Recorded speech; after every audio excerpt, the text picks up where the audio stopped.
Hello નમસ્કાર વિદ્યાર્થી મિત્રો, વેદ ડિજિટલ એજ્યુકેશનમાં આપનું હાર્દિક સ્વાગત છે। આજે આપણે ધોરણ 3 વિષય ગુજરાતીની અંદર પાઠ નંબર 9 રંગબેરંગી મસાલિયું જેના પ્રશ્નોના જવાબ સાથે સરસ મજાની સમજૂતી જોવાના છીએ, જેનો આપણે વિડીયો નંબર 1 જોઈશું। તો ખાસ વિદ્યાર્થી મિત્રો ચેનલમાં નવા હોય તો ચેનલ સબસ્ક્રાઇબ કરી બાજુમાં આવેલા બેલ આઇકનને પ્રેસ કરો, જેથી તમને અવનવા વિડીયોની માહિતી નોટિફિકેશન મળી શકે। વિડીયો લાઈક કરો અને હા, તમારા મિત્રો દોસ્તોને ચોક્કસથી તમે શું કરશો? શેર કરશો। તો ચાલો લઈએ 9મું રંગબેરંગી મસાલિયું। તો એમાં પહેલું છે ચાલો ગાઈએ ગીતડું। તો વિદ્યાર્થી મિત્રો આપણે ગીતડું ગાવાનું પણ છે અને સરસ મજાનું સમજવાનું પણ છે, બરાબર? તો ચાલો વિદ્યાર્થી મિત્રો તૈયાર છો ને? જો અહીંયા આપણે ખબર પડી જશે ચિત્ર ઉપરથી કે આ ગીત શેનું છે। તો ગીત શેનું છે વિદ્યાર્થી મિત્રો? શાકભાજીનું। સરસ, વેરી ગુડ। ચાલો, તમને આવડી ગયું? હા સર। આવ્યું રીંગણ આવ્યા ટમેટા। શું કે છે? રીંગણ પણ આવ્યું, ટમેટા પણ આવ્યા। ફ્લાવર સાથે આવ્યા બટાકા। ફુલાવર પણ આવ્યું, બટાકા પણ આવ્યા। ધોઈ સુધારી લીધા બાફી। એને પેલા ધોઈ નાખ્યા, પછી એને ચપ્પુ વડે સુધારી નાખ્યા, પછી એને બાફી નાખ્યા। કઢાઈમાં તો તેલ નાખી। પછી જે કઢાઈ હોય કે જેમાં શાક કરવાનું હોય તો એમાં તેલ નાખ્યું। રાઈ હિંગથી કર્યો વઘાર। પેલા રાઈ અને હિંગ નાખી એનો વઘાર કર્યો। સુગંધ પહોંચી ઘરની બહાર। મિત્રો વઘાર થાય શાકનો એટલે સરસ મજાની સુગંધ આવે, તો ઘરની બહાર આવી। હળદરને મરચું ભભરાવી એટલે વેરીને રંગ સ્વાદની આવે સવારી। હળદર અને મરચું એમાં વેરશું એટલે સરસ મજાનો રંગ આવી જશે એનો અને સ્વાદ પણ આવશે। થઈ ગયું લો શાક તૈયાર। લો શાક તૈયાર થઈ ગયું, જમવા આવો સૌ દોસ્તાર। બધા મિત્રો જમવા આવી જાઓ। ચાલો બીજું જોઈએ એ પહેલા વિદ્યાર્થી મિત્રો તમારે આવી જ રીતે બધા જ વિષયના વિડીયો લેક્ચર જોવા હોય, બરાબર? અને આ બધા વિષયના વિડીયો લેક્ચર ફ્રી છે, તેમજ વાર્ષિક પરીક્ષા માટે ઉપયોગી પેપર જોતા હોય સોલ્યુશન સાથેના પ્રેક્ટિસ માટેના, તો એ મળી જશે। ક્યાંથી મળી જશે? તો આપણી વેદ ડિજિટલ એજ્યુકેશન નામની એપ્લિકેશનમાં, જેમાં 3 થી 12 ધોરણના તમામ વિષયના વિડીયો લેક્ચરના સમજૂતી, સ્વાધ્યાય અભ્યાસની સમજૂતી, પરીક્ષા માટે ઉપયોગી પેપરો, એકમ કસોટી, સ્વાધ્યાય પોથી, પ્રોજેક્ટ બુક, તો ગેમ ડાઉનલોડ કરો। ત્યાં જઈને આપણી વેદ ડિજિટલ એજ્યુકેશન નામની એપ્લિકેશન ડાઉનલોડ કરી નાખો। ન ખ્યાલ આવે કોઈ ભણેલ ગણેલ વ્યક્તિને વાત કરો। આ પેજ ખુલશે, એમાં તમારા મમ્મી અથવા પપ્પાનો મોબાઈલ નંબર નાખો, સેન્ડ ઓટીપી કરો। 4 આંકડાનો ઓટીપી આવશે, નાખશો એટલે પેડ કોર્સમાં મિત્રો પરીક્ષા માટે ઉપયોગી પેપરો મળી જશે, બરાબર? અને એક્ઝામ પેપરમાં અત્યાર સુધી લેવાયેલી એકમ કસોટીના પેપર 3 થી 12 માં 3 થી 12 ધોરણના વિડીયો, તમારું ધોરણ પસંદ કરી અને પાઠવાઇઝ વિડીયો જુઓ। ગણિત, ગુજરાતી અહીંયા આસપાસ હશે, અંગ્રેજી હશે, એવી રીતે। ખ્યાલ આવ્યો? ચલો વિચારો એ પ્રમાણે તમારે અભિનય કરવાનો છે અને કહેવાનું છે। તમને તમારો કેવો ફોટો ગમે? ગમતા ફોટા સાથે તમારે શું કરવાનું છે? સ્માઇલી દોરવાનું છે। ઊંઘતો ફોટો ગમે? નહીં। હિંચકા ખાતો ફોટો ગમે? હા। અક્કડ અદબ વાળીને બેઠેલો ફોટો ગમે? નહીં। ઝાડ પર ઊંધો લટકતો? નહીં। આંખો બંધ હોય તેવો? નહીં। આંખો મોં ખુલ્લા હોય તેવો? નહીં। બધા મિત્ર સાથેનો? તો હા। રડતો હોય એવો ગમે? હા, જોવાની સર મજા આવે। બીમાર પડ્યા હોય ત્યારનો? નહીં। નવા કપડાં પહેરેલો હોય તો હા, બરાબર? તમે મોબાઈલમાં જોતા હશો ને તમારા ફોટા, એમ।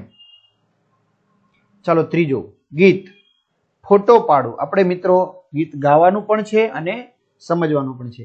મમ્મી મમ્મી ફોટો પાડું। શું કહે છે? મમ્મી મમ્મી હું ફોટો પાડું। બોલ સાચો પાડું કે ખોટો પાડું? બોલ હું તારો ફોટો કેવો પાડું? સાચો ફોટો પાડું કે ખોટો ફોટો પાડું? મલક મલક તો થાય તું થોડું, નહીં તો ચહેરો રોતો પાડું। શું કે છે? મમ્મીને કે છે મલક મલક તો થાય તું થોડું, નહીં તો ચહેરો રોતો પાડું। એટલે કે તું થોડીક હસ, સ્માઇલ આપ, તો તારો સરસ મજાનો ફોટો આવશે, નહીતર તું રોતી હોય એવો ફોટો આવશે। જુઈ ચમેલી અઢેલી ઉભ, ગુલાબ જોડે જો બેઠો પાડો। શું કે છે જુઈ ચમેલી જે ફૂલના છોડ છે એની બાજુમાં તું ઊભી રહે, બરાબર, તો એ ઊભેલી રહે એવો ફોટો પાડું, અથવા તો ગુલાબ જોડે તું બાજુમાં બેસી જા તો એવો ફોટો પાડું. તું તો મમ્મી પરી સમાણી લે હવામાં ઉડતો પાડું. લે તું તો મમ્મી મારી છો એ પરી જેવી છો, બરાબર, પરીમાં સમાણી હોય એવું લાગે છે. લે હવામાં ઉડતો ફોટો પાડું. પરી હવામાં ઉડતી હોય ને. ખોલ જરીક આંખો તું સરખી કે પછી ઊંઘતો પાડું. તો આંખો બરાબર ખોલ મમ્મી, નહીતર તું ઊંઘતી હોય એવો ફોટો પાડીશ. રાખને મોઢું બંધ જરીક, નહીં તો જો બબડતો પાડો. એટલે શું કે છે ઘડીક વાર તારું મોઢું બંધ રાખ, નહીતર તું બોલતી હોય બડબડ કરતી હોય એવો ફોટો પાડું. બેસ મમ્મી તું પપ્પા સાથે ફૂલ જોડે ગલગોટો પાડું. શું કે છે બેસ મમ્મી તું પપ્પા સાથે ફૂલની સાથે કેમ ગલગોટો હોય એવી રીતે ગલગોટાનો પાડો. ખોડાભાઈ પટેલ. ચોથું વાતચીત. મિત્રો જોડીમાં કામ કરો. એક મિત્ર ફોટોગ્રાફર બને ત્યારે બીજો મિત્ર મોડેલ. જુદી જુદી સ્ટાઇલમાં ફોટો પાડવાનો અભિનય કરો, બરાબર. એટલે એક ફોટો પાડવાનો, એકે જુદા જુદા પોઝ આપવાના, પછી ભૂમિકા બદલીને અભિનય કરો, પછી એકબીજાએ બદલાઈ જવાનું. તમને ફોટા પાડવા ગમે કે પડાવવા? કેમ? તો મને ફોટા પાડવા અને પડાવવા બંને ગમે, કારણ કે મને ફોટા પાડવાનો તેમજ ફોટા પડાવવાનો શું છે શોખ છે. આગળ ત્યાર પછી કેટલામો પ્રશ્ન આવ્યો વિદ્યાર્થી મિત્રો? 5મો. ગાઓ, વાંચો, વિચારો અને લખો. ગીતમાં કેટલા સ્થળ આવે છે? કયા કયા? તો ગીતમાં 4 સ્થળ આવે છે. જુઈ ચમેલીનો છોડ, ગુલાબનો છોડ, ગલગોટાનો છોડ અને ઘર પપ્પા, બરાબર, ઘરનો એમ. ત્યાર પછી ફરી પાછા આપણે આગળ વધીએ. નકામો વિકલ્પ છે કે ગીત પ્રમાણે સાચું વાક્ય બનાવો. પેલું, બાળક મમ્મીનો હસતો ફોટો પાડવા માંગે છે, એટલે રડતા ઉપર ચેકી નાખવાનું. તે માટે તે મમ્મીને કહે છે તું ઝીણું ઝીણું હસ, તું ચહેરો રડતો રાખ ઉપર ચેકી નાખવાનું.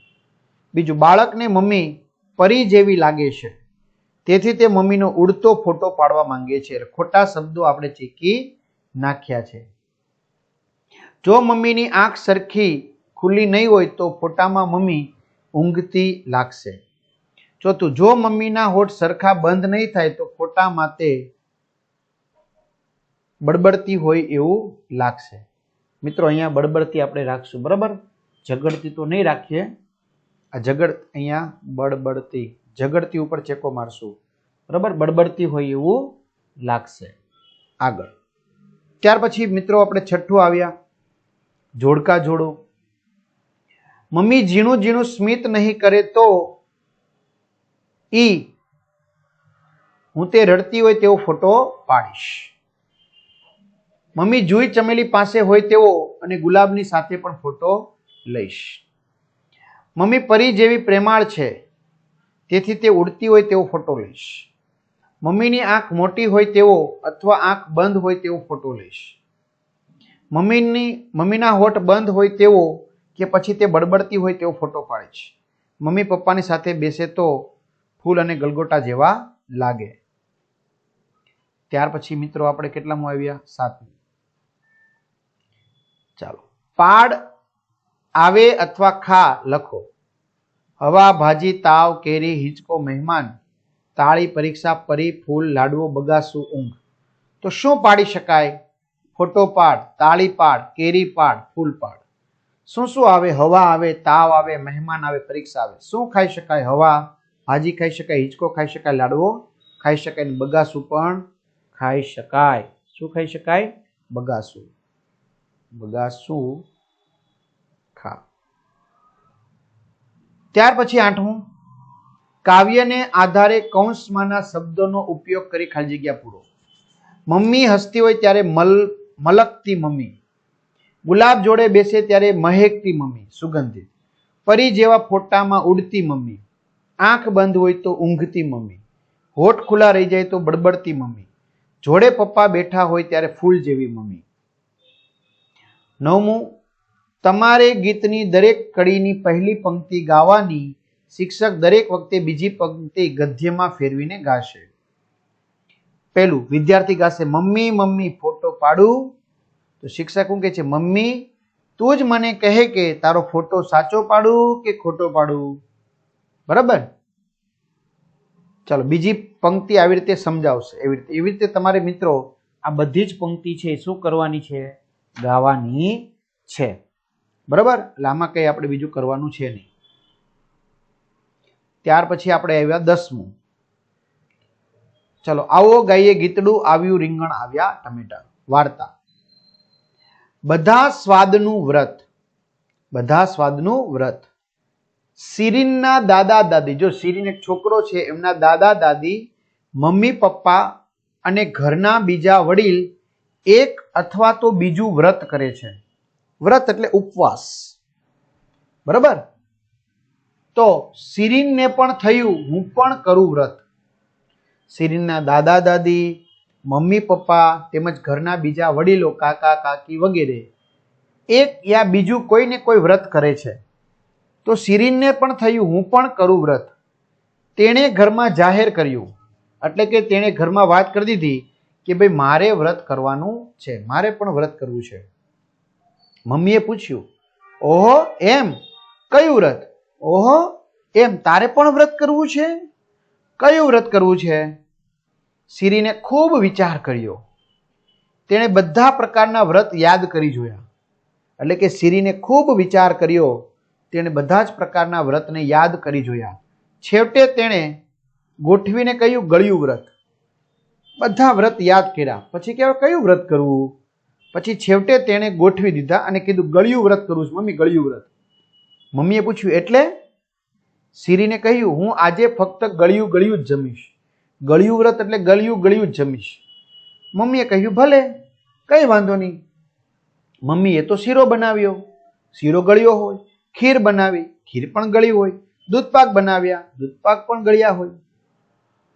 શિરીન બહેન શીરો જમ્યા, ખીર અને દૂધપાક ખાધા. શિરીને શું ખાધું?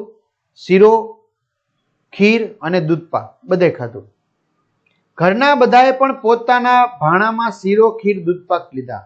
ભાણામાં એટલે થાળીમાં. ઘરના બધાએ પણ પોતાના ભાણામાં એટલે કે જે થાળીમાં જમીએ છીએ તેમાં શીરો, ખીર અને દૂધપાક લીધા. એટલે કે શિરીનની સાથે બીજા બધાએ પણ શીરો, ખીર, દૂધપાક ખાધા. આગળ. શિરીનને તો ગળ્યું વ્રત કરવાની ખૂબ મજા આવી, કારણ કે ગળ્યું ગળ્યું સારું સારું ખાવા મળ્યું. તે રાત્રે જ શિરીને જાહેર કર્યું કાલે મારે ખાટું વ્રત. બરાબર? હવે સાંજ પડી ગઈ. હવે શિરીને જાહેરાત કરી કે આવતીકાલે મારે ખાટું વ્રત કરવાનું છે. મમ્મી થોડાક મૂંઝાયા કે હવે આ ખાટું વ્રત કેમ કરશે? ઠીક છે, કાંઈ વાંધો નહીં, ચલ. બીજે દિવસે મમ્મીએ બનાવી કઢી, છાશમાંથી ખાટી ખાટી. 2 દિવસ પહેલાના દહીંમાંથી સરસ મજાની વલોવીને અને કઢી બનાવી. 2 દિવસ પહેલાનું દહીં હોય વિદ્યાર્થી મિત્રો એટલે બહુ ખાટું હોય. શિયાળામાં તો ઓછું હોય પણ ઉનાળામાં તો બહુ ખાટું થઈ જાય. મમ્મી લાવી સંતરા, કાચી કેરી એટલે ઉનાળો શરૂ થઈ ગયો, અને લીંબુ. શિરીને તો કઢી ગટગટાવી ગઈ એટલે કે પી ગઈ. શિરીને બહુ બધા સંતરા ખાધા, કેરીના કટકા કરીને પણ ખાધા. તેના દાંત તો ખંટાઈ ગયા. બરાબર? દાંત મિત્રો આપને ખબર છે ને? હા, ખાટા ખાટા ખાટા ખાટા લાગવા મળે એવી રીતે. તેણે મમ્મીને પૂછ્યું લીંબુ પર મીઠું મરચું છાંટી તેનો રસ ચટાય. એને મમ્મીને પૂછ્યું મમ્મી લીંબુ છે, બરાબર, એમના ઉપર મીઠું અને મરચું છાંટી એનો રસ ચટાય? તો મમ્મીએ કીધું ખાટા વ્રતમાં તો એમ ન કરાય. નહીં, ખાટું વ્રત છે એટલે તમારે ખાટું જ ખાવું પડે. મીઠું ને મરચું તમે ન ખાઈ શકો. બરાબર? દાંત કળવા લાગ્યા ખાટું ખાટું ખાઈ ખાઈને. શિરીને લીંબુ ન ચૂસ્યું. પછી શિરીને લીંબુ ચૂસ્યું નહીં. ઘરના બધાએ બપોરે ભાત સાથે કઢી લીધી. પછી ઘરના બધા સભ્યોએ બપોરે ભાત સાથે કઢી, દાળની જગ્યાએ કઢી. સાંજે સંતરાનો રસ પણ પીધો. મમ્મીએ લીંબુ આથી દીધા. લીંબુ હતા એને આથણું બનાવી નાખ્યું. મમ્મીએ શિરીનને પૂછ્યું કાલે વ્રત છે કે નહીં? છે તો કયું છે? શિરીને થોડોક વિચાર કર્યો. પછી કહે તીખું વ્રત છે. તીખું વ્રત છે, આવતીકાલે તીખું. મમ્મીને થોડીક ચિંતા થઈ. હવે ચિંતા થઈ પણ પછી તેમણે કહ્યું વારું. વારું એટલે કે સારું, કાંઈ વાંધો નહીં, ચાલો કાલે તીખું વ્રત. મમ્મીએ મોટા મોટા મરચા તળ્યા. હવે મમ્મીએ શું કર્યું? મોટા મોટા મરચાને તળી દીધા. મમ્મીએ આદુની કતરણ સાંતળી. આદુ છે ને કટકા કરી અને એને ફ્રાયની અંદર તવીની અંદર સાંતળી દીધા, ફ્રાય કરી નાખ્યા. શિરીન જમવા તો બેઠી પણ થોડી ગભરાઈ ગઈ. હવે ગભરાઈ ગઈ. તેણે જોયું કે ઘરના બધાએ પોતાની થાળીમાં 1-2 મરચા અને આદુની કતરણ લીધા, આદુના કટકા લીધા. પછી થોડીક હિંમત કરી. શિરીને આદુની કતરણ ચાવી, આદુ છે એની કતરણ ચાવી. તે પછી મરચાનું બટકું ભર્યું. શિરીનના નાક અને આંખમાંથી પાણી નીકળી ગયા. બરાબર, આંખમાંથી આંસુ નીકળવા લાગ્યા, નાકમાંથી પાણી નીકળવા લાગ્યા, ગાલ લાલ લાલ થઈ ગયા, કારણ મરચું તીખું હતું. તેના કાનમાંથી ધુમાડા નીકળવા માંડ્યા. નીકળે નહીં પણ એ વાત છે. માથાના વાળ ઊંચા થઈ ગયા. જો શિરીને મરચું ખાધું તો માથાના વાળ ઊંચા થઈ ગયા. બરાબર, ગાલ લાલ લાલ થઈ ગયા, કાનમાં ધુમાડા નીકળવા માંડ્યા, આંખ નાકમાંથી પાણી પડવા લાગ્યું. શિરીને 2 પવાલા પાણી પીધું, 2 પ્યાલા જેટલું પાણી પીધું, કારણ કે તીખું લાગ્યું. મમ્મીએ કહ્યું ચમચી મધ ચાટી લે. ચમચી એક મધ ચાટી લે એટલે તીખું ન લાગે. શિરીને થોડોક વિચાર કરીને કહ્યું, શિરીને થોડો વિચાર કર્યો અને કહ્યું, તીખા વ્રતમાં મધ ન ચટાય. તીખું વ્રત હોય તો મધ તો ગળ્યું હોય, તો મધ ન ચટાય. મમ્મીએ કહ્યું વ્રતમાં મધનો બાધ ન હોય. મમ્મીએ શું કીધું? વ્રત છે એમાં મધનો બાધ ન હોય, એટલે કે મધ છે બરાબર એની બાધા ન હોય. મધ તમ તારે ખાઈ શકાય બરાબર, એની કોઈ બાધા ન હોય, ટેક ન હોય બરાબર, એ તો ખાઈ શકાય. શિરીને ચમચી ભરી મધ મોઢામાં મૂક્યું. ચમચી ભરીને મધ મોઢામાં મૂક્યું. તેની જીભ પર ઠંડક થઈ, કારણ મરચું તીખું હતું ને, હવે જીભ પર થોડીક ઠંડક થઈ. તેના ગળાને સારું લાગ્યું કે હાસ, હવે શાંતિ થઈ. તેની આંખના પાણી હવે અટકી ગયા. દાદીએ કહ્યું બસ બેટા 3 વ્રત થઈ ગયા, કે બસ બેટા 3 વ્રત તારા પૂરા થઈ ગયા, ગળ્યું પછી ખાટું અને તીખું. હવે વ્રત લંબાવવાની જરૂર નથી, હવે તારે વ્રત કરવાની જરૂર નથી આગળ. શિરીને કહ્યું પણ ત્રીજું વ્રત તો પૂરું તો કરવું પડે ને, પણ ત્રીજું વ્રત છે એ પૂરું તો કરવું પડે ને. તો મમ્મીએ સૂચવ્યું, મમ્મીએ કીધું વ્રતમાં દૂધ પીવાય. બેટા વ્રત છે ને એમાં દૂધ પીવાય, ખજૂર પણ ખવાય. શું કામ? કારણ કે તીખું લાગ્યું હતું એટલે એને શાંત કરવા માટે. શિરીન પવાલું ભરીને દૂધ અને 2 પીસી ખજૂર ખાઈ સૂઈ ગઈ. બરાબર, વ્રત પૂરું થઈ ગયું. પછીના દિવસે શિરીને મમ્મીને પૂછ્યું વ્રત કરું કે ના કરું. પછીના દિવસે શિરીન ઉઠી અને મમ્મીને પૂછ્યું કે વ્રત કરું કે ન કરું. કેમ કરું મમ્મી? મમ્મીએ કહ્યું તારી મરજી, તારે કરવું હોય તો કરે, ન કરવું હોય તો કાંઈ નહીં. શિરીને કહ્યું આજે છેલ્લું વ્રત. બસ હવે પછી નહીં કરું. ખૂબ ગડમથલ પછી તેણે કહ્યું, એટલે ખૂબ વિચાર કર્યો બરાબર. પછી એને કીધું આજે કડવું વ્રત, આજે કડવું ખાવાનું છે. મમ્મીએ કહ્યું ઠીક, કાંઈ વાંધો નહીં. મમ્મીએ તો કારેલાનું શાક બનાવ્યું, ગોળ વગરનું, એટલે તો કડવું બહુ થાય બરાબર. એટલે મમ્મીએ તો કારેલાનું શાક બનાવ્યું ગોળ વગરનું. મમ્મીએ લીમડાનો રસ કાઢ્યો. લીમડાનો શું કાઢ્યો? રસ. ઘરના બધાએ નરણે કોઠે એટલે સવારમાં કંઈ પણ ખાધા પીધા વગર નરણે કોઠે લીમડાનો રસ ચમચી પીધો. લીમડાનો રસ જાજો ન પીવાય, ચમચી પીધો. નરણે કોઠે એટલે ખાધા ભૂખ્યા પેટે સવારમાં. ઘરના બધાએ જમતી વખતે દાળ ભાત રોટલી સાથે કારેલાનું શાક પણ ખાધું. બધાએ કારેલાનું શાક ખાધું. શિરીને 1 ફોડું શાક ખાધું અને 1 ઘૂંટડો લીમડાનો રસ પીધો. અને 1 ઘૂંટડો લીમડાનો શું પીધો? રસ. તેનું મોઢું બગડી ગયું. કોનું? શિરીનનું મોઢું શું થઈ ગયું? બગડી ગયું બરાબર. આગળ શિરીન રડવા જેવી થઈ ગઈ. શિરીન કેવી થઈ ગઈ? રડવા જેવી થઈ ગઈ, કારણ કે એનું મોઢું બગડી ગયું બરાબર. એટલે કે છે શિરીન છે રડવા જેવી થઈ ગઈ. દાદીએ કહ્યું 3 વ્રત થઈ ગયા. જો 1 ફોડું શાક ખાધું, કડવું હતું કારેલાનું.